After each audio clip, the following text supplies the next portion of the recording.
दो परिवारों के तक की बात है और ये पूरे समाज को एकजुट नहीं कर पाएंगे। और जो प्रशासन लापरवाही कर रहा था, लिपापोती कर रहा था और जो मजाक समाज का बनाया हुआ था, हमें उम्मीद है आज आपका प्रदर्शन, आज आपकी ताकत, आज आपका भाईचारा, आज आपका जज्बा और हौसला देख के प्रशासन ही नहीं सरकार के भी कान खुल जाएंगे और सरकार और प्रशासन हमारे को न्याय देने पर मजबूर हो जाएंगे। मेरे परम आदरणीय बहुत ही बुद्धिजीवी बुजुर्गों, मेरी मातृशक्ति, हम ये लड़ाई इस तरीके से लड़ना नहीं चाहते थे। हम यही सोचते थे कि ये सरकार शर्म करेगी, ये प्रशासन शर्म करेगा, हमारे दो भाइयों की, बुजुर्गों की, माताओं की हत्याएं हुई हैं, ये शर्म करके हमारे को इंसाफ देने का काम करेगा। लेकिन हमारे को न्याय देने की बजाय न सिर्फ गांव का, न सिर्फ खाप का, बल्कि पूरे 36 बिरादरी के भाईचारे का जो मखौल बनाने का इन लोगों ने काम करा। हमने फिर भी धैर्य रखते हुए 2 महीने इंतजार करा। चौकी थाने से लेकर हरियाणा के मुख्यमंत्री का दरवाजा खटखटाया, छोटे नेता से लेकर बड़े नेता तक सबके हमने हाथ जोड़े, लेकिन कोई इंसाफ की बात करने की बजाय हालात ऐसे बना दिए कि अब तक जो 2 लड़के पकड़े गए हैं उनके भी 6 महीने में छूट के आने के आसार हो गए। हमने बार बार हाथ जोड़े। इतनी विनम्रता इस 36 बिरादरी के भाईचारे ने, विशेष तौर पे किसान समाज ने कभी नहीं दिखाई थी, लेकिन हमने सिर्फ इसलिए दिखाई कि कानून की रक्षा करना, कानून व्यवस्था कायम करना, हत्यारों को और इस तरह के अपराधियों को दंडित करना, यह सरकार और प्रशासन का काम है। और आज नहीं तो कल इनकी नींद खुल जाएगी। लेकिन ये शर्म की बात है, डूब मरने की बात है इन अधिकारियों के लिए, सरकार के लिए, कि 2 महीने तक हमारा भाईचारा हाथ जोड़े खड़ा रहा और मजाक बनाने के सिवाय इन्होंने कुछ नहीं करा। 2 पीड़ित परिवारों को सांत्वना के 2 शब्द कहने के लिए कोई अधिकारी उनके घर तक जाने का जहमत नहीं उठा पाया। ये जो तमाशा प्रशासन ने किया, हमने बहुत पहले ऐलान किया था कि भाई हमारे को लड़ना भी आता है, हमारे को ये सरकार उल्टे पैर चलानी भी आती है, हमारे धैर्य की परीक्षा मत लो। लेकिन इन्होंने धैर्य की परीक्षा ली और आज हमारे को मजबूर कर दिया कि हम इस आंदोलन को आंदोलन के तरीके से लड़ें। हम बताना चाहते हैं पूरे हरियाणा की सरकार को, इन्हीं देश की सरकार को, कि भाई हम डरने वाले लोग नहीं है, झुकने वाले लोग नहीं है, हम आंदोलनों से पीछे हटने वाले लोग नहीं है। हम तो इस उम्मीद में बैठे थे कि सरकार के किसी आदमी के भीतर थोड़ी बहुत संवेदना होगी, शर्म होगी, और वो ये जो जायज बात है, ऐसी जघन्य हत्याओं पे हमारे को न्याय देने का काम करेगा। लेकिन ऐसा करने की बजाय, इन घटनाओं पे इंसाफ देने की बजाय, हम ये स्पष्ट कहना चाहते हैं, अगर ये घटना उत्तर प्रदेश में हुई होती बिना किसी धरने प्रदर्शन के, अब तक जो हत्यारे हैं, साजिशकर्ता, उनका एनकाउंटर हो चुका होता। यहाँ भी इन्हीं की सरकार है, लेकिन इस सरकार में जो लोग बैठे हैं वो सिर्फ लोगों को जाति के नाम पे बांट के वोट लेने तक सीमित है। लोगों का दर्द मिटाना और ये समाज को बचाना, ये उनकी प्राथमिकता में नहीं है। मेरे आदरणीय बुजुर्गों, सम्मानित साथियों, मैं बड़ी गंभीरता से आपसे कहना चाहता हूं कि कैंसर की बीमारी शुरू में छोटी दिखाई देती है। कैंसर का जो एक बीमारी का शुरुआत होता है वो एक कोशिका से होता है। एक कोशिका जब खराब हो जाती है वो साथ वाली कोशिका को खराब करती है और एक एक कोशिका खराब होके फिर पूरा शरीर खराब हो जाता है।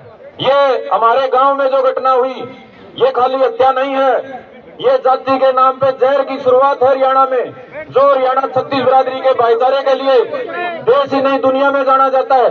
उस हरियाणा में जाति के नाम पे ये पहली बार इतना जहर इस पार्टी की कार्य प्रणाली ने और एक गैंग ने इस इलाके में पैदा कर दिया कि 15-15, 18-18 साल के बालक नरशंस हो गए, हत्यारे हो गए, कसाई हो गए। आपको याद दिलाने की मैं जरूरत तो नहीं समझता, लेकिन फिर भी बताना चाहता हूं, जिस तरीके से हमारे चाचा जयवीर को मारा गया, 60 से ज्यादा सुए के वार करके उनको मारा गया, जिस तरीके से हमारी चाची कृष्णा को मारा गया कि मारी तो मारी, उनकी लाश को भी नहीं छोड़ा, लाश को भी कुत्तों से खिलाने का काम करा। इतना जघन्य अपराध, इतना कसाईपना ना तो दुश्मनी में हो सकता था, ना लेन देन के मामले में हो सकता था, लेकिन ये जो जहर बोया गया है वोट के नाम पे, ये जो जहर बोया गया है जाति का हमारे समाज में इस पार्टी द्वारा, इसके लोगों द्वारा, और वो गैंग जिसको हम 10 साल से कह रहे हैं हमारे इलाके का नाश करने वाला गैंग है, उस इलाके ने इतना जहर भर दिया कुछ लोगों के मन में कि वो जाति के नाम पे दहशत फैलाने के लिए हत्याओं तक पे उतारू हो गए। बुजुर्गों, सम्मानित साथियों, ये 36 बिरादरी का समाज एक दूसरे से मिलजुल के बना है। यदि एक भाई के मन में ये जहर डाल दिया जाए कि तुम बाकियों को मार के बड़ा हो जाएगा, वो पूरे समाज को बर्बाद करने वाली बात होती है। हमारे गांव का इलाके का इतिहास है, यदि किसी गरीब भाई के साथ जुल्म हुआ, किसी मजदूर दलित भाई के साथ जुल्म हुआ, तो पूरे समाज ने उसको अपना भाई समझ के उसका साथ देने का काम करा। लेकिन चुनिंदा से लोग इस समाज को जाति के नाम पे तोड़ के जो जहर डालने की शुरुआत, जो कैंसर की बीमारी की शुरुआत बुढ़ाना से करना चाहते हैं, आज आपके भाईचारे ने दिखा दिया, 36 बिरादरी के भाईचारे ने दिखा दिया कि हम सरकार की और जो ये गुंडा गैंग बना हुआ है उसकी साजिशों को सफल नहीं होने देंगे। न सिर्फ सारे हत्यारों को जेल की सलाखों के पीछे डलवाने का काम करेंगे, बल्कि जो जाति के नाम पे जहर बोके हरियाणा को बर्बाद करना चाहते हैं, उस कैंसर को हम और आगे नहीं बढ़ने देंगे। आप लोगों ने जो ताकत दिखाई, जो हौसला दिखाया, सरकार के बहुत षड्यंत्रों के बाद दिखाया। सरकार के दलाल हर गांव में, हर इलाके में, हर तरह से मौजूद हैं। प्रशासन ने पूरा जोर लगाया उनसे दलाली करवाने का, किसी को कोई डर दिखाया, किसी को लालच दिखाया, लेकिन आप लोगों ने जो हिम्मत दिखाई है, हमारे समाज के सम्मानित सरदारों ने, मेरे नौजवान भाई, मेरी माओ ने जो हिम्मत दिखाई, सरकार के मुंह पर भी ताला पड़ गया होगा। और जो समाज को बांट के सरकारों की गुलामी करने का जो लोग काम करते रहे हैं, उनके मुंह पर भी ताला लग गया होगा। मेरे बुजुर्गों, सम्मानित साथियों, आज हम ये प्रदर्शन करके इस भारत बचाओ आंदोलन की शुरुआत कर रहे हैं, क्योंकि जाति के नाम पे बांट के, मजहब के नाम पे बांट के कभी भारत नहीं बच सकता है। ये जो पार्टी बार बार दावे करती है भारत को महाशक्ति बनाने की, हम ये बताना चाहते हैं कि बुढ़ाना गांव ही नहीं, पूरा हरियाणा खड़ा है इनके खिलाफ कि जाति के नाम पे बांट के तुम भारत को बचाओगे नहीं, भारत को बर्बाद करोगे।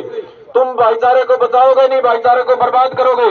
मेरे बुजुर्गों, सम्मानित साथियों, मेरी मातृशक्ति, आप आज यहाँ से एक संदेश देने का काम करोगे कि सरकार चाहे 5 साल के लिए बनी हो, चाहे 10 साल के लिए बनी हो, लेकिन यदि गलत करोगे तो समाज तुम्हारे से आंख में आंख मिला के बात भी करेगा, जवाब भी लेगा और तुम्हारे को सबक सिखाने का काम भी करेगा।